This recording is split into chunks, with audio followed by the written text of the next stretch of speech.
Is this 5? Any further members seek recognition? Mr. Chair, Chair, recognize Ms. Crockett. I have an amendment at the desk. So there's 5. Will the clerk, everyone has the amendment, everyone has the Crockett amendment on the desk. Will the clerk please report the amendment? An amendment to the rules of the Committee on Oversight and Government Reform for the 119th Congress is offered by Ms. Crockett of Texas. Without objection, the amendment is considered as read. I reserve a point of order. The gentlewoman is recognized for 5 minutes to explain her amendment. Thank you, Mr. Chair. During the 118th Congress, Oversight Republicans disbanded one of the most important subcommittees in Congress, the Subcommittee on Civil Rights and Civil Liberties. And now in the 119th Congress, the chairman and House Republicans have decided to prioritize the demands of the real president, Elon Musk, and his billionaire friends over the needs of the American people. Now, we are about to approach the birthday of Martin Luther King. It's actually tomorrow. And on January 20th will be the inauguration of Donald Trump, but it will also be the observation of MLK Day. And the fact that we have decided that in this country we are not going to honor civil rights should be something that we all take issue with. Considering the fact, for some that don't know what civil rights are about, because some people only believe that it deals with black folk, let me explain. Civil and political rights are a class of rights that protect individuals' freedom from the infringement by governments, social organizations, and private individuals. They ensure one's entitlement to participate in the civil and political life of society and the state. Defined another way, the right to be free from discrimination, the freedom to worship as we choose, the right to vote for our elected representatives, the protections of due process, the right to privacy. If any of that sounds familiar, it is because these are rights that are born out of our Constitution, something that we all supposedly have sworn an oath to, and we swear to not only, we don't just swear to it, we are supposed to protect those rights. Interestingly enough, we just had the funeral of one of our beloved presidents. And I caught a flight to Austin on the day of the funeral. And I had the honor of sitting next to someone who was a little familiar with the White House. That person was Lucy Baines Johnson. And when I tell you that she is a wealth of information, I really mean that.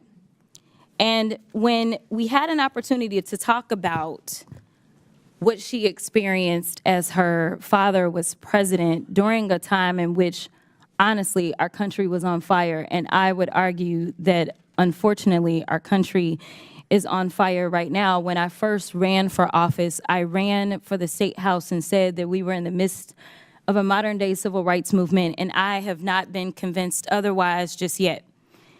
But this is the daughter of the president that signed the Civil Rights Act of 1964. She was also there when he signed the Voting Rights Act of 1965. And to be perfectly honest, without that voting rights, I don't believe that I actually would have a seat in Congress. And so I do believe in preserving the fact that everyone should be entitled to real and true representation, because I do have a Section 2 seat as our Voting Rights Act has been decimated.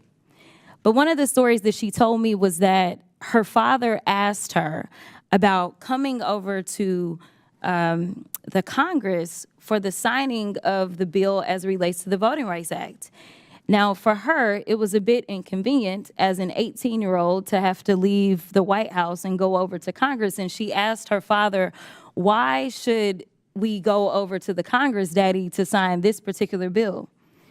And she said, we need to go over to the Congress because we need to pay due respect to those members of Congress that knew that voting for this bill meant that they would not be returning to Congress, but they had the courage to do what was right for this country and make sure that everyone's voices were going to be heard.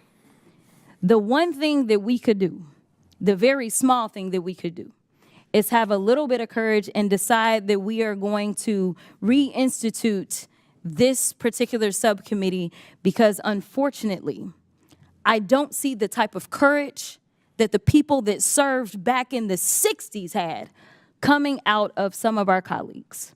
And so I'm asking you to do the courageous thing today and just institute a subcommittee that would make sure that we are looking out for those protections of everyone in this country, to make sure that we have real freedom, something that we all supposedly espouse to believe in. And with that, I will yield. Mr. Chairman. Gentlelady's time's expired. Any member seek recognition? Yes. Mr. Higgins? Oh, Ms. Mace was first. I'm sorry. Ms. Mace. Thank you, Mr. Chairman. Again, I don't know what's going on today. I find it extremely rich and offensive. So we're talking about civil rights. I'm the former ranking member on the Civil Rights Subcommittee, something I believe in civil rights and civil liberties of all Americans. And we were talking about infringement of individual people. Also, quote, the right to privacy of individuals. Coming from a party that can't define what a woman is and won't give women the right to privacy. You all want men with penises, chicks with dicks, in the bathroom with us. You want women to be forced to undress in front of men in the locker room and in dressing rooms. And it's so hypocritical for you to sit here and say and be, screaming from the rooftops about the right to privacy and civil rights when you don't respect women. And you don't respect women who've been raped, women who are victims of sexual abuse.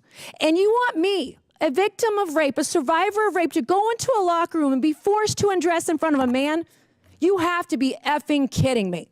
So I don't want to hear about you talk about rights, individual rights, civil rights, because you can't find the courage from the 60s to fight for women all around America, fight for women like me, every single woman. And as a rape survivor, I shouldn't have to explain to you why women have rights and why women, when we're in the bathroom, when we're in the locker room, when we're in a dressing room, why I don't feel safe when there is a man nearby.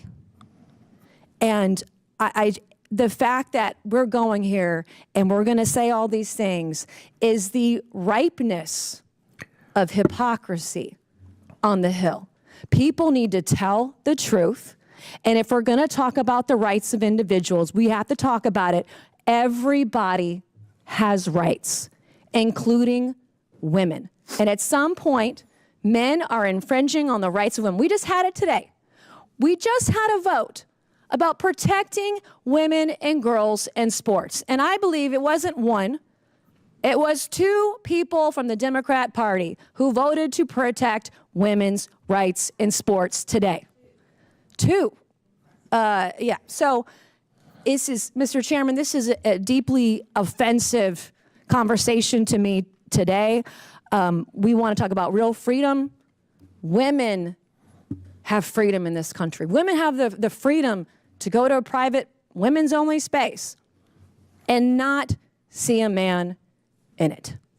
Women have the right to change and not be feared that somebody with their sexual perversion, someone who's confused about their gender, we have the right to feel safe in these spaces. We have the right to know that we're not going to have trans people filming us in the bathroom. How many of these trannies are taking selfies? These men are taking selfies in women's spaces, in the bathroom. It's gross. It's disgusting. So if we're going to talk about civil rights, let's talk about the rights of women in this country and how you are stripping them away every single day. And you're doing it in your legislation, you're doing it in your messaging, you're doing it on X. You're making women feel unsafe in this country.